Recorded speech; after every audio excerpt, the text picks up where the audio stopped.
Hey there, this is Jess from Make Your Do Crew, and I'm going to show you how to crochet a flower granny square. These create a sunflower or really any other flower, including a daisy. Regardless of what color of flowers you want to make, this simple 3-round pattern will allow you to create a whole garden of granny square blooms.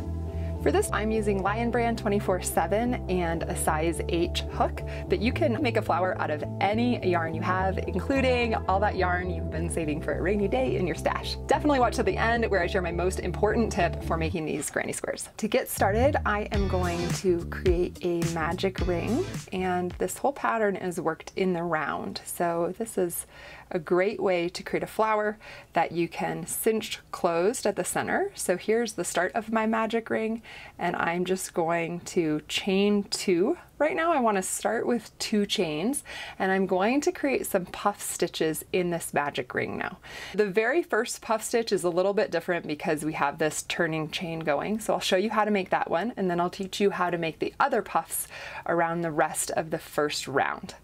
Okay, to make the first puff, I'm going to yarn over, insert my hook in that magic loop, and pull up a loop. So now I have 3 strands of yarn on my hook.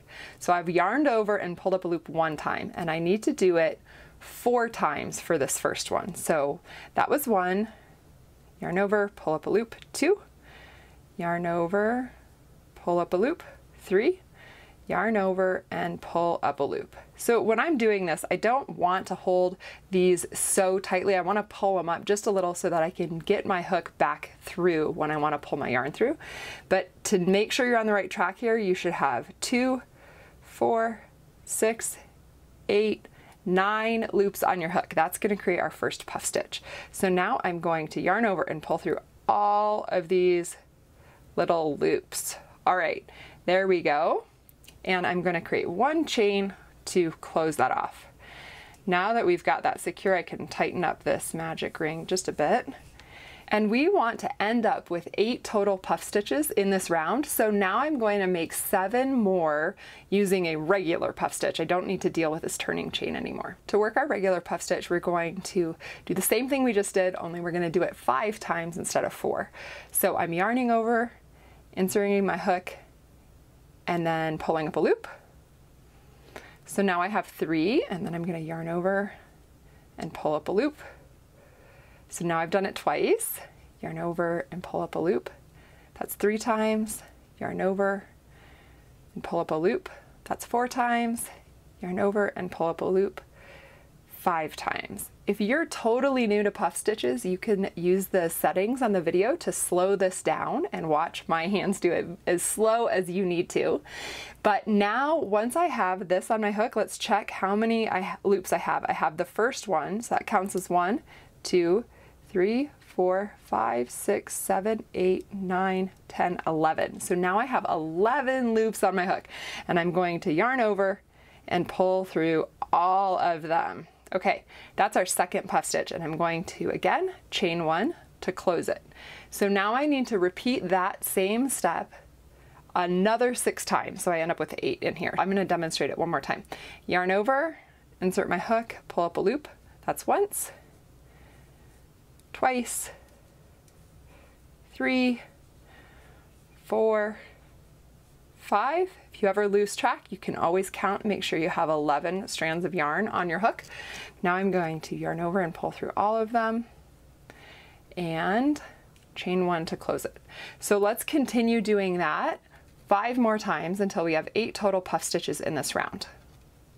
I'm finishing up my 8th puff stitch here, so I am going to chain 1 to close it, and now we just want to join this round. So in order to do that, I'm going to work under the top of my first puff. It's really like the first V that I can see here, and I'm just going to insert my hook and pull my loop through and then pull it through the loop on my hook. So that's just a slip stitch to close that up, and now I can really cinch that magic ring down to close the center of my flower. And if you are going to work a multicolor flower, you can now fasten off your yarn. I like to leave a nice long tail there, and then I can just pull this out because we're going to work each round independently. If you're making your flower granny square out of a solid color, then you're going to want to move your yarn to the next chain space. So I'll show you in just a second. If you're switching colors, we can fasten off. But if you want to move your yarn to the next space, that's just the next V here. It's the next stitch. So I am going to just slip stitch my yarn to move it over there. So that's just inserting my hook, pulling up a loop, and then pulling it through the loop that's on my hook. It's just what we just did to close the round.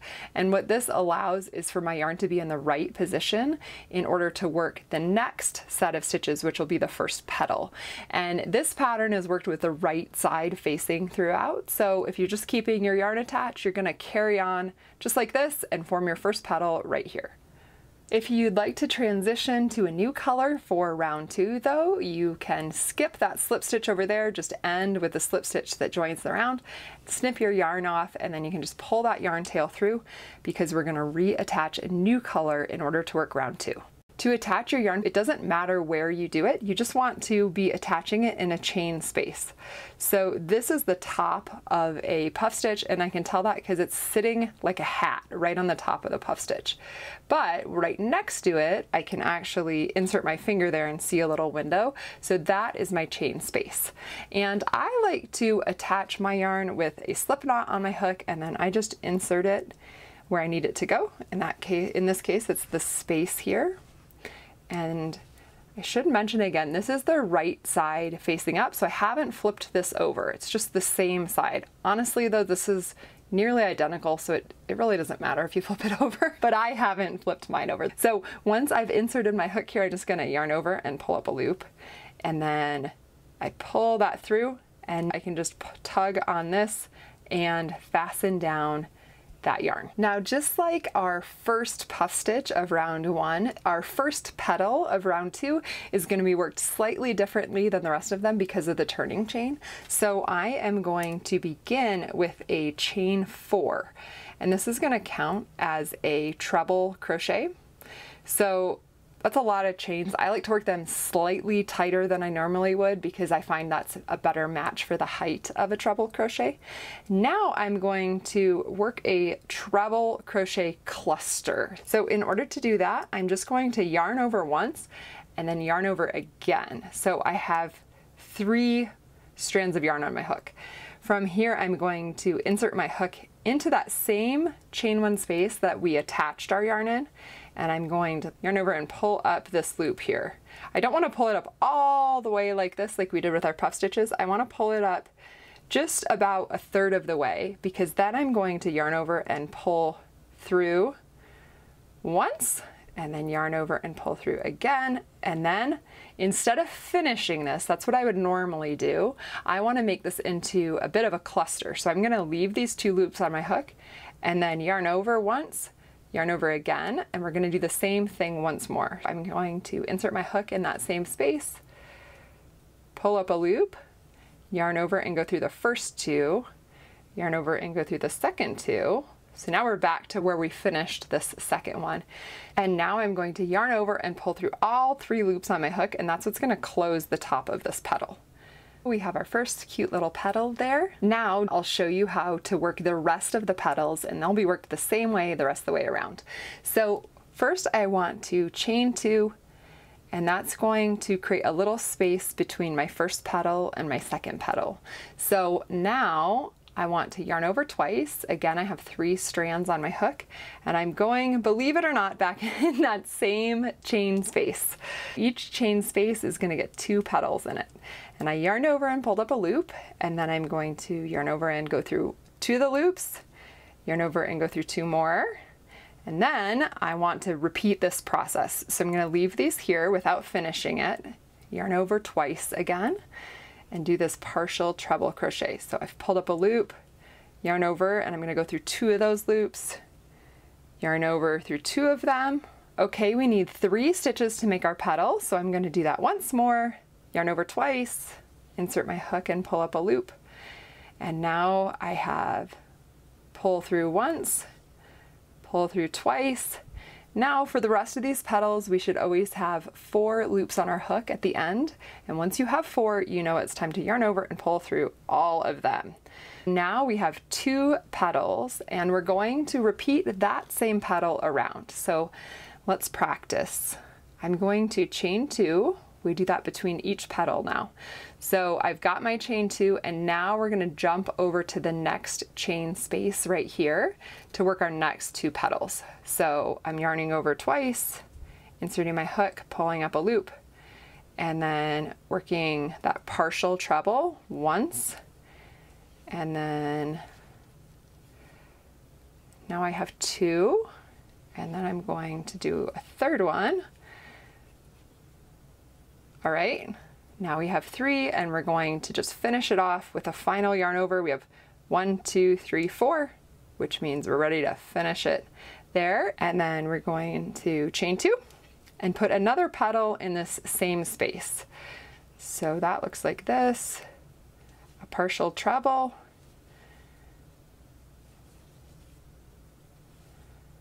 another partial treble, and once more we have our 4 loops. We're ready to finish off this petal.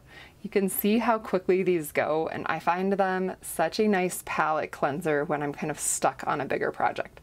So we're going to repeat what we just did here for these 2 petals all the way around. So you're going to work a petal, chain 2, work a petal all in one space, then chain 2 again, another petal. So at the end of this, you should have a total of 16 petals, and they should all be separated by chain 2. Let's go ahead and work around these puff stitches, and we'll meet back here to join the round. All right, now you should have 16 petals, and if you take nothing else away from this video, it is to please pause and count your petals here for real every time you make one of these. I can't tell you the number of times I have made 15 petals and not realized it until the entire granny square is finished, and it won't become a square if you only have 15 petals. So make sure you have 16, and then I've already done my chain 2. So now I'm going to slip stitch into the top of this petal here. So once again, it's like the V that's just right at the top of the petal shape. And then I'm just yarning over and pulling it through. And that's a slip stitch to finish that off. If you're continuing in the same color, again, you're just going to insert your hook in the next space and pull through like this so that you've moved your yarn over with a slip stitch. But if you're fastening off here because you want to use a different color to turn this into a square, you can cut your yarn and pull the tail through, and we'll move on to round 3. One tip I want to offer here is that if you are planning to make a bunch of these, it can be fun to work them in stages. So make a bunch of round 1 centers and then work round 2 and then finish them up with round 3. I find it's just a fun assembly line way to do things, and it allows you to kind of plan out your colors a little bit if you know you need to make, say, 6 with a yellow center and 6 with a green center. You can weave in the ends ideally as you go, or if you're like me, wait till the very end. So now we'll start round 3. Once again, I have a slip knot on my hook here, so I'm just going to insert my hook in any chain 2 space, yarn over and pull up a loop, and then I'm just going to fasten that down. So now my yarn is attached, and we're beginning in what's going to become the corner of this granny square. So I'm going to start just like we did with a flower petal with 4 chains. So that's 3 and 4. Again, I like to do these a little bit tight. I have 4 chains there, and that's going to count as our first treble crochet. Now I'm going to yarn over twice, just like we did down here, and work a full treble crochet. This is a little different than before because we're actually going to finish it. So I pulled through 2 of the loops, yarn over, pull through 2 more, and then I'm going to actually finish it. So now I have 2 separate stitches here versus the cluster like we did before. And I'm going to work 1 more of those. So that's 2 yarn overs, insert my hook in this space and pull up a loop, yarn over and go through 2 of my loops, yarn over again and go through 2, and then yarn over. It's called treble because you're doing 3 times. So there we go. We have 3 stitches now, and I'm going to chain 2 in this corner, and then we're going to do the same corner of 3 treble crochet right here in the same space. So once again, I'm yarning over twice, pulling up a loop, 1 yarn over, 2 yarn over, 3.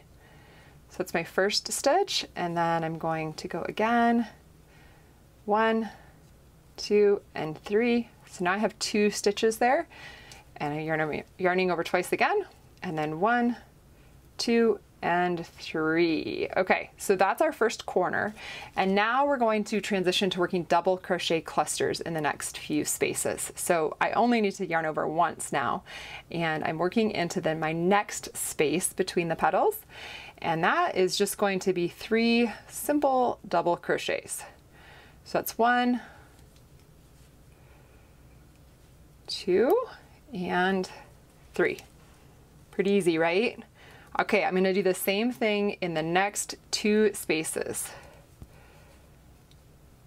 That's 2 double crochets. 1 more is 3. All right, so we have a corner now. 1 double crochet cluster, 2 double crochet clusters. My third cluster, I'm working right into this next space here with 1 double crochet and 2 and 3. Okay, so on each side we're going to have 3 clusters, and then we're going to work another corner. So that's just 3 trebles in a row. So I'm working my first treble here, 1 and 2, and then here is my third one. Now, each corner is going to include 2 chains. So that's 1 and 2. Now I'm going to work 3 more treble crochet right here.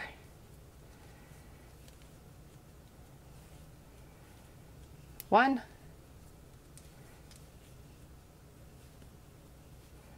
2, and 3. All right, so now your job is to repeat that process around the rest of the flower. So from here, you want 3 more double crochet clusters, 1, 2, 3, and then you're gonna work another corner here, and then 3 more double crochet clusters, another corner, and then you'll end with 3 double crochet clusters. And then we will talk about how to finish it off. Once you've made it around those 4 sides, we're just going to slip stitch into the top of that first treble crochet. So that's the chain from the beginning of the round. We're going to slip stitch into the top of it. So I inserted my hook, I'm just pulling up a loop, and then I'm going to pull it through. And now we've grown our own flower. So let's fasten this off. If you plan to sew these together in any way, whether that's with a slip stitch with a crochet hook or some other joining technique with a tapestry needle, I suggest leaving a long tail so that you can use it for seaming instead of attaching another piece of yarn. And now for the secret to granny square success. You always want to block your granny squares before you join them together in any sort of project. So I have this granny square. It's pinned to this blocking board here, and I'm just making sure that I've pinned it to an exact square. And I'm using something called T-pins here. If you're unfamiliar, they're just a pin that's shaped like a T, and they are rust proof. So what's great about that is when you introduce some steam coming from either a steamer like this or an iron, then they won't rust. So I like to just hit my granny squares with a bit of steam. You want to make sure that you never actually touch the yarn with your steamer or your iron. You're just blowing the steamy air on there. And I would do that for a bit longer than I'm demonstrating right here. Then I like to let this sit overnight, or at least a few hours if you have the time. And then when you take all these pins out, it is magical how nice and tidy the edges of your granny square look. Ta-da! Isn't she a beauty? I just love these clean, crisp edges. This is a perfect flower granny square to make your daisies and zinnias and dahlias and all the other flowers you can dream up. I hope you enjoyed this tutorial, and if you did, I would really appreciate it if you gave this video a thumbs up and considered subscribing to my channel for more free modern crochet patterns and tutorials just like this. Thanks so much for watching, and happy crocheting!